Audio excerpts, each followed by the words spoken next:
Hi to all my favorite listeners. You are tuned in to the Destiny Show on the Power of Purpose Radio. Tonight, my special guest is Evangelist Shannon Edwards. Tonight's topic is Your Future is Greater Than Your Past. As an evangelist, what would that mean to you if you're speaking to one of the women in your organization that is coming in for domestic violence counseling? What that means to me is that, well, I think of two words. Okay. I think of faith Mm-hmm. and I think of hope. Ooh, those are some wonderful words right there because God says that I will give you hope and a future. Right. Those are some great words of encouragement. As a speaker at one of your events, it was such an amazing event. I enjoyed it, and seeing the look on those women's faces when you had given them their completion certificates, I thought that that was such an amazing gift to give to women who have completed a domestic violence program and who are now able to live in this crazy environment, but live on their own and know how to stay safe. Right. And to make it clear, the certificates are actually awarded to them just because they took that step. It's not a completion of the program. Oh. It's because so many women experience domestic violence but does not have the courage to step away from it. Right. They actually don't take the initiative to remove themselves and or their children from the situation. And I award these ladies for just having the courage to do that. Well, now see, that speaks volumes right there, and that speaks so much into the integrity that you put forth in your organization because I just like the idea of giving them something to let them know that they took the steps needed and that you appreciate them for taking a step to stay safe. Yes, because the one thing that I realize is that if I can keep them encouraged, that means that I have more ammunition against domestic violence because they then become an example to other women. Mm-hmm. Because usually I have ones that had already been awarded to come back and speak. I think last year was the only year that I didn't have one to come back. But the previous years I've had ladies to come back and speak to the next set of ladies.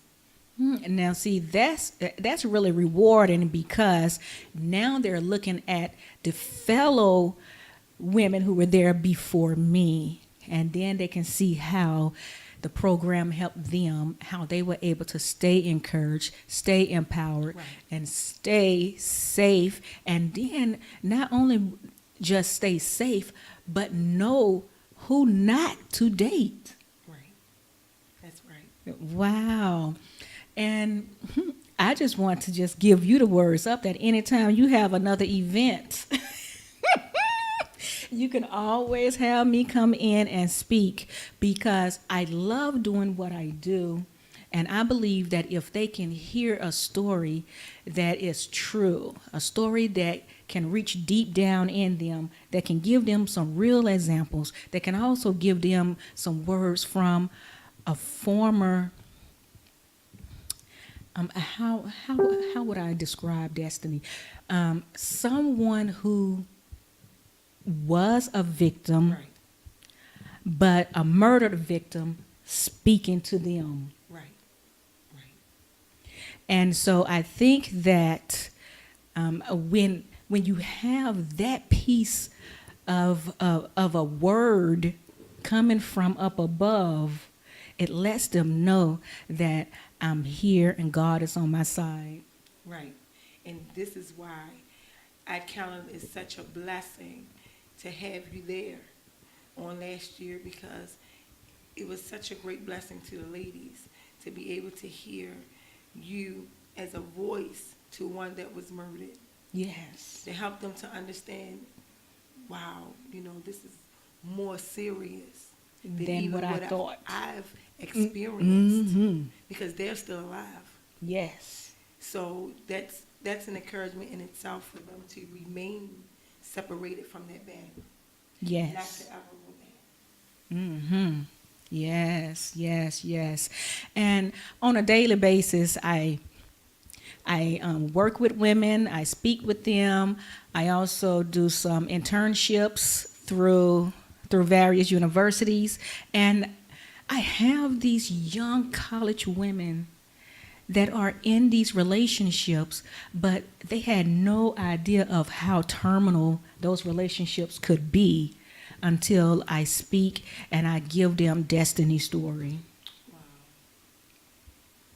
And so you're looking at women, even though they're young, but the mindset is that you're smart enough to be accepted into a university. You're smart enough to take on this degree. But then when you look at their mindset when it comes to domestic violence, of how broken and how damaged the mindset is when it comes to that relationship they're in. And I'm glad that you brought up mindset, because based on my recent research on violence against women, I realize now that it's more than physical. Mm-hmm. I knew that because we service these ladies, and I've had ladies to cry in my chair, in my in a beauty salon, cry in my chair, Right. because they were so damaged that they didn't even want to look in the mirror until that day, and to see themselves differently, to see themselves beautified, was like a life-changing experience at that moment. So I realize now that it's such a psychological component to domestic violence Yes. that we do not acknowledge. Yes, it is. And that's why when I speak with them, I let them know exactly that domestic violence is not always physical. I want to say that 98% of the time it does start as physical, Right. but then it goes into the psychological abuse, the emotional abuse, the verbal abuse. And then you become so broken and damaged to where your mindset is so hurt and broken. Right. And then they are battered when it comes to that no other man is going to love you like me. Then they verbally abuse them in the way of saying that you're a B, that you're ugly, and that you're fat, or well, whatever they can use, that little tangible piece of something they can use against the woman to keep her there. And so I understand when you say that looking at themselves in a mirror differently. Right. And I work with a few women that has that complex of that they haven't looked in a mirror in 5 years because they don't want to see what they've been told they are. But I just got a word for anyone out there who's in a domestic violence relationship and you are being put down, because only God makes your character, and God says that you are what I say you are. And those men cannot stand up against God. They cannot. And they will be punished for every wrongdoing that they do to women and children, by abusing them, by sexual assaulting them, by calling them names. Anything that breaks down a woman's worth, Right. they will be punished for it. And this is what my ministry is about: building up women, introducing them to their worth, because some women do not understand their worth. And the Bible declares in Proverbs 31 verse 10 that our value is far above the ruby. And I'm sure that if you had a ruby, you would keep it in a safe place. Yes. You wouldn't just keep it in any old place, Mhm. but you would keep it in a place where it wouldn't get scratched. That's Where it right. wouldn't get damaged. And this is how we as women are to view ourselves and some things we wouldn't do, some things we wouldn't say, Yes. some places we wouldn't even go, some people we wouldn't even allow them to touch us if we understood that Our our body self-worth. was far above the ruby. And I'm not trying to take over the show, but God put this in my spirit. You say it. This is why this is a ministry. Yes. Everybody wants to pick up a Bible and a microphone. Mm-hmm. But this is ministry right here when you can make a woman realize that she is more than what she thinks she is. Yes. When you can take the time to tell a woman that she's beautiful, Mhm. that doesn't think she is, and Mhm. tell somebody, hey, you're a woman of God outside of that man, Yes. whether you're single or you're married, Mm-hmm. you have to know who you are and whose you are. Yes. That's ministry. Yes, it is. Yes. Ooh, now see, that's why. I'm And that's keeping why it you. warm that That's why you are the evangelist for tonight. You know, bring the word because I love your evangelism spirit. And I just love how you work with the women that were in your program. And so that's why I told you when we first spoke, then when we first met, that anytime you need finding your destiny, I'm there. I am there. And so I just love the work you do. And so if God put something on your heart, speak it, say it. Well, let me put this plug in early. We have this banquet once a year for women who have suffered domestic violence to encourage them to continue on the path of transformation, because that's what it is. God is about transformation. Mm-hmm. So Ruby Conference of Prayer and Consecration is about transforming the lives of women. Because once you can get a woman to transform her life, you better bet she's going to transform the lives of her children and her husband, Yes. a significant other, and other people that are around her in her circle. So this is the goal. So let me put this out now. We always need every year people who are gifted and talented in cosmetology to do hair, to do makeup, to help service these ladies. Yes. We service them for free. We do their hair, we do their makeup. And I would like to add nail services. I would like to give them the full service because they deserve it. We should never criticize someone or judge someone for being in a domestic violence relationship. That's right. You have no idea unless you've been there. Have I ever been there? No. But because God called me to this, I am fully empathetic. And that's different from feeling sorry for someone. Mm-hmm. Having empathy for someone is very different. And I'm very It empathetic is. to the women who suffer domestic violence. I've never been beat. I've never been verbally abused to the point where I've lost myself. I Right. don't have that testimony. But I have a burden for these ladies, and I've witnessed their lives. And because I've witnessed their lives, I have a passion to help them so that even I'm bettering myself educationally to be able to help them on the legal side. Yes. So what I'm saying to you today, that if you're a minister, if you're gifted, if you're talented, offer your services to these ladies. It's only once a year that I do this in October. Yes. My Facebook page is Shannon D. Evangelist Edwards. Please feel free to inbox me. Hey, I would like to help. No one will be turned down, believe me. Ooh, I like that. I'm also doing a birthday bash for Destiny because her birthday's in October. Okay. So October 6th is her birthday. And so I have some great speakers coming in.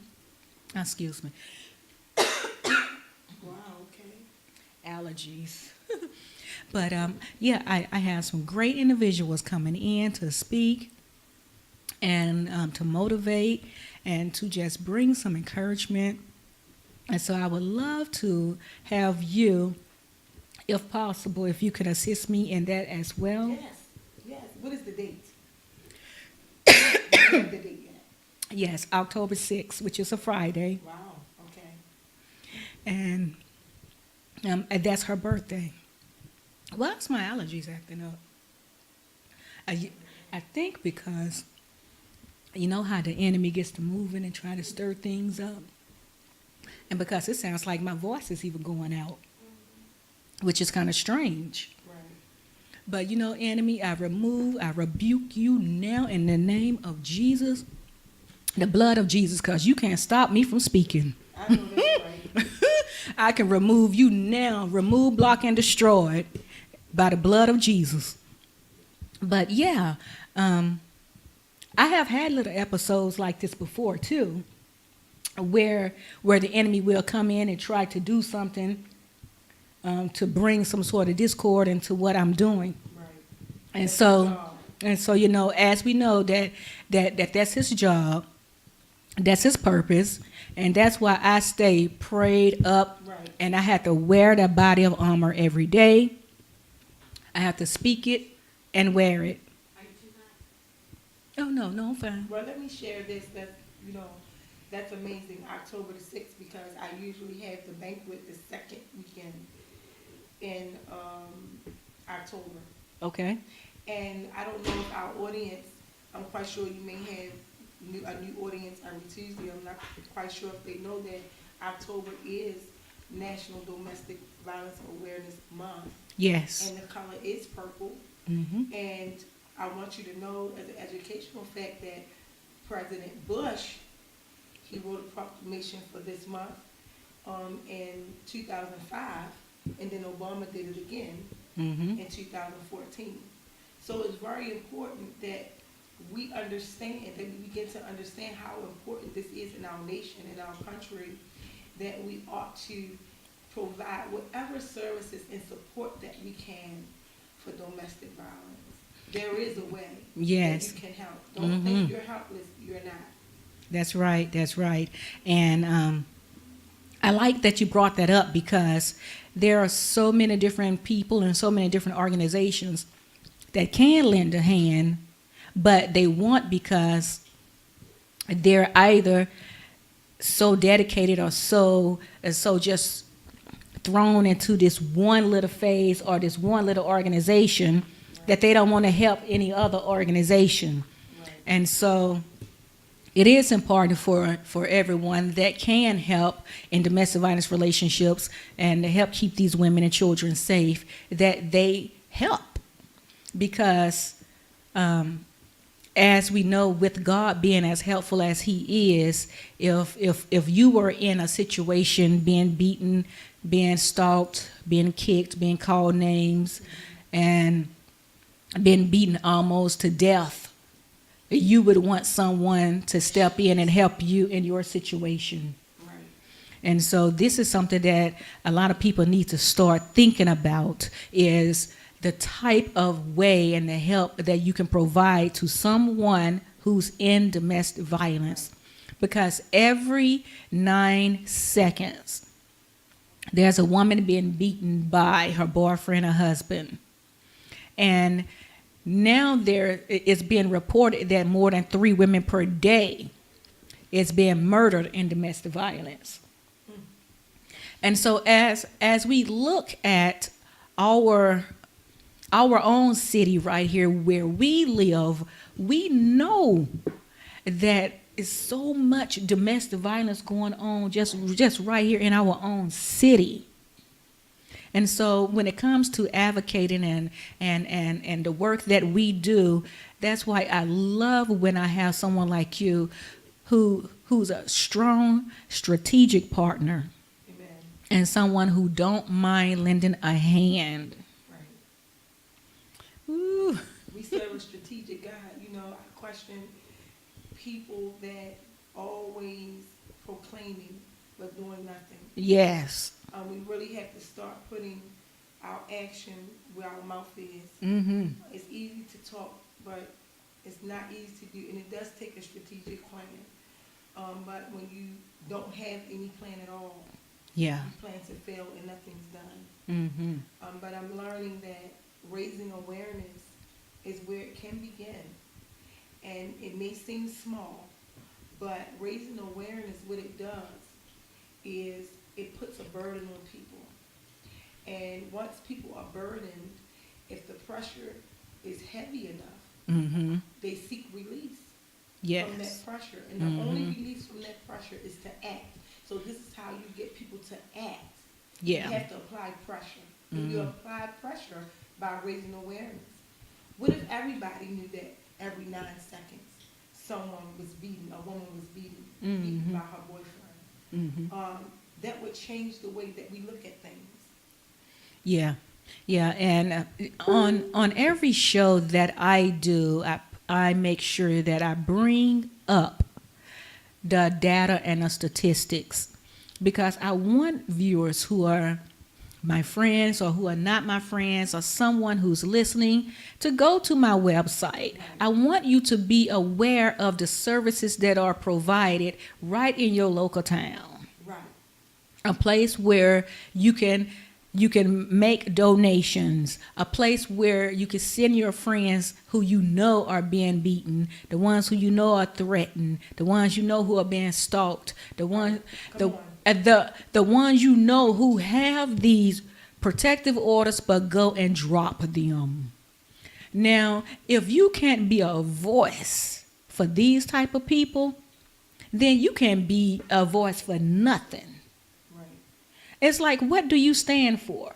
Either you are standing for the abuse and women being beaten and killed, or you stand for the safetyness of keeping women safe and children safe. Right, there's no middle ground. Exactly. There's no middle ground. It's worse to stand by and watch something like that happen than to actually allow it to happen to yourself. It's no comparison to know someone is being abused and not be a voice.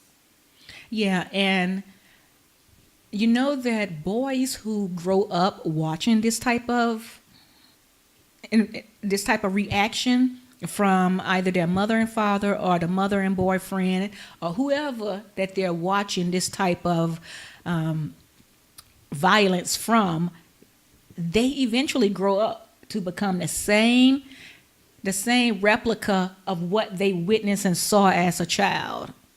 That's why it's so important now that for women who have young boys to make sure that you're in a safe environment, that you are teaching your sons the right way, that they know that they are not to beat on girls, that they know they're not supposed to cuss girls, that they're not supposed to sexually assault girls, that you don't take nothing from nobody. Right. And could I add to that? Because it's important for us to understand that it goes both ways. Not just the little boys, but you have little girls. Yeah. They have seen their mama being beat on all of their childhood. So they grow up believing that that's acceptable. It becomes the norm. Yeah. So we have to be careful of that as well. Yeah. Ladies, listen to me real good that are listening. I don't care who you saw beat your mother, your aunt. It is unacceptable. That's right. No one deserves to be physically, emotionally, or psychologically or verbally abused. That's right. You don't deserve it. Why don't I deserve it? Because the God that I serve says that you don't deserve it. That's right. And God says you are better than that. Right. That's right. That's right. And God is a loving God. He is not the type of God that wants you to be abused. Right. And God is not going to send you an abuser.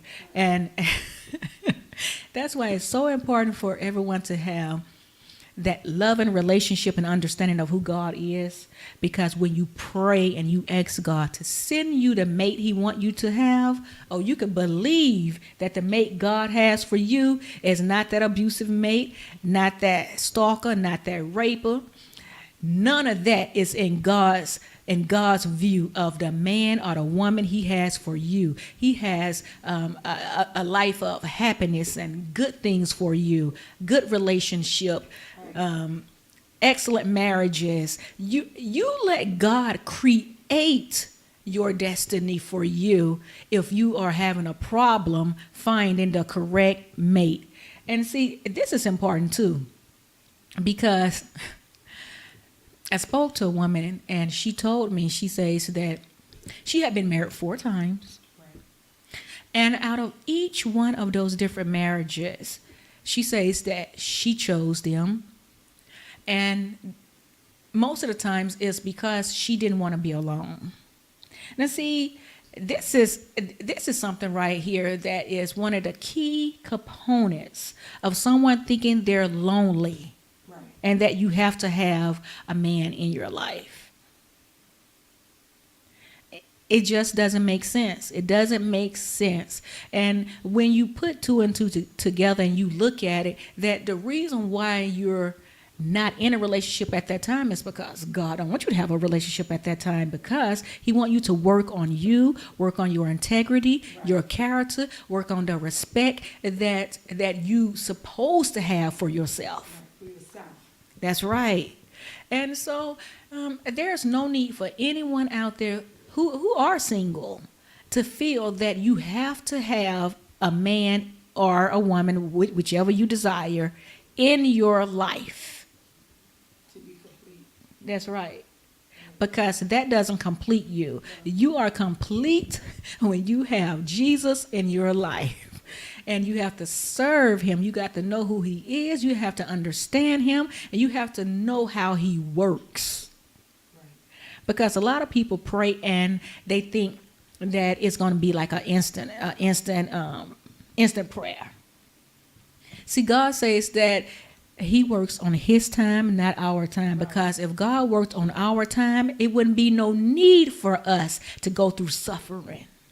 It wouldn't be no need for us to have to pray to him on a daily, to ask for safetyness, to ask for him to protect us, to ask for his angels, to ask for him to guide us in our directions, for him to put us on the path of righteousness.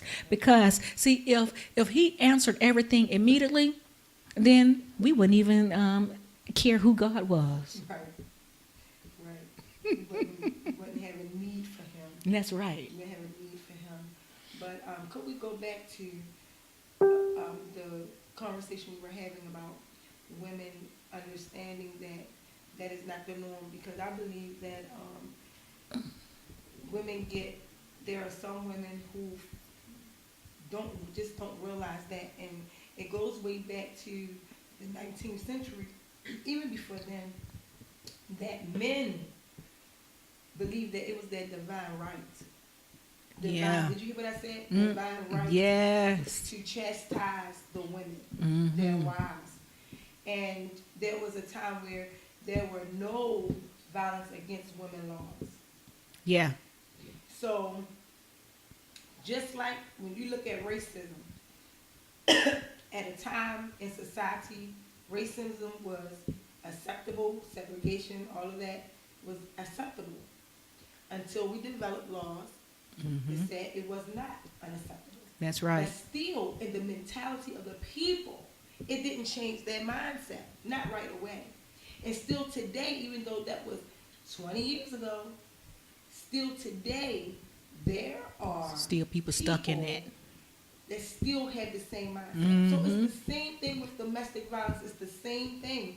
Men thought they had the divine right to chastise women. And unfortunately, no matter how many laws are enacted for violence against women, there's still going to be some men with that mindset, and there are still going to be some women who are stuck in that era. Yes. That will allow a man to dictate to them who they are, what they can have, what they can't have, what they can do, what they can be, what they can't be. But I'm here today. I'm so glad I'm on this show. Yes. Because I want every woman to understand that it is clearly unacceptable. It is. You are not to accept for anyone, no man, no woman, no boy, no girl, to tell you who you are, to declare who you can be. That's right. The topic of this show is that your future is better than your past. Yes, it is. And I'm telling you, God is able to erase your whole past. Ooh. He'll make it so that your past is unrecognizable. Yes. If you trust in him with your future. If you trust in him for your hope. Yes. If you have faith in him that he is the better way. Yes, he I'm is. telling you, he can clearly, totally exonerate your past. And he can totally remove you out of that domestic violence situation. That's right. He can remove you out of it, and he can block you from ever experiencing that type of turmoil ever again in your life. You see, this is the reason why I do this, and this is the reason why my organization is a Christian organization, is because I believe in the Word and I know who God is. I experience some of God's wonderful powers every day. And so I know just by waking up and being able to breathe and to see where I can know that my vision is clear today. I can see.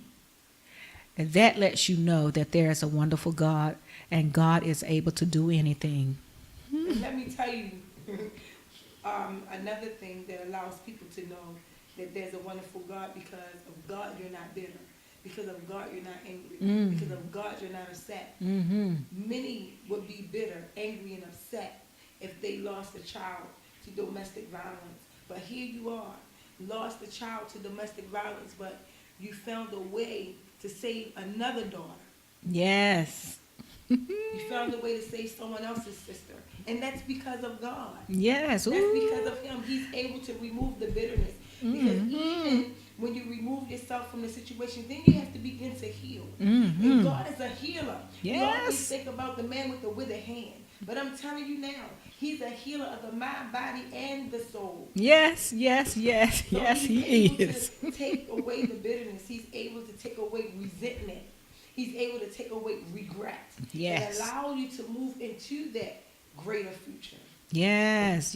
Ooh, now look, you are definitely evangelizing right now. You are speaking the word because I as I spoke at your event and I talked about that, the way I was feeling in the inside and that broken heart that I just needed God, and he knew I needed him too. He knew I needed him. And so I stayed in that Bible and I stayed in the word and I stayed with the prayer and the hope and God, he just kept telling me that I've already answered your prayers. He just kept telling me and kept telling me and kept telling me. But when he gave me the most major gift ever, and that's to put me into heaven and to show me that he had answered my prayers. Let me look down and look clean into my living space, and I could see my husband and daughter. And as I look back and I know that there's a roof on every house, God showed me that I didn't need no roof to look through to see what he had to show me, because he says that I can look through any roof and see what's in it, who's in it, and what happened. I didn't have to worry about not understanding what I had just visioned, what I had just seen, what I had just witnessed. And now see, this is what I'm talking about, you guys. There's a God, and he is so magnificent, and he answers prayers. And when he come in and he touch you, when he healed my broken heart, when he took away that cold and that skeleton feeling, of feeling like I had just been in a freezer, because I didn't have a heartbeat no more. I didn't have a pulse anymore. Felt like I was just a naked, empty skeleton. And he healed that instantly with just that one instant miracle of answering my prayer, because I said to him, I got to know, want to know, and I need to know now, because I was seeking his answers. He kept telling me he answered them, but I was like, God, I need to know, got to know, and I want to know now. And so by saying that and by giving you guys that wonderful example of how God helped me and how he healed me, he told me, just continue to do the work that I've asked you to do, because he told me that he chose me to do this. Now, looking back 5 or 10 years down the road, if Destiny was still here and I knew that she was in a domestic violence relationship, and I knew some of the resources that were available, I don't even think that would have at that time made me be who I am, because she would have been still alive, and then she would have had some resources to get out. And then she would have understood some of the red flags and who not to date, who not to marry, exactly who not to marry, definitely who not to have children with. But God come in and he says that I know the plans for you. And you know what I hear? Your pain pushed you. See, and we don't want to experience pain. Nobody does. Yeah. But it's our pain that pushes us. Yes. So Yes. that's exactly Yes. what you're saying. You're saying, you know, that wasn't enough pain. Just to know that my daughter was in that relationship and there were resources available to her. Your focus Right. would have been just pointing her in the right direction. You wouldn't Yes. have worried about someone else's daughter. So you would have worried about Right your now. daughter Mm-hmm. at that present time. Mm-hmm. But the pain of her death, her experience, pushed you to be who you are. Yes, yes, yes. And that's why I tell everyone that you never know the situation you're in can be the path of what God is directing you to become and to experience, so later you could be a voice and an advocate for others. And I don't wish anyone that's in a domestic violence relationship any harm, any death. I'm just speaking on how God used my pain as a healing to help others. You are tuned in to the Destiny Show, the show that heals hearts, minds, and souls. If you are in need of any type of counseling, if you are in need of any safe sheltering, anything that you need, please reach out. You can visit me on my website at www.findingyourdestiny.org. Also, we have Evangelist Shannon here. And can you please give out your website as well if anyone would like to reach out to you for any advice or any counseling or any other resources that you may have? Right now, you can reach me either at my ministry page, Ruby Conference and Prayer and Consecration on Facebook, or Shannon the Evangelist Outreach on Facebook. All right. Well, before we go, I just want everyone to know that you are loved by God and you are definitely loved by me. As Destiny said, you have not reached your destiny yet. Yay. All right. Well, that was great.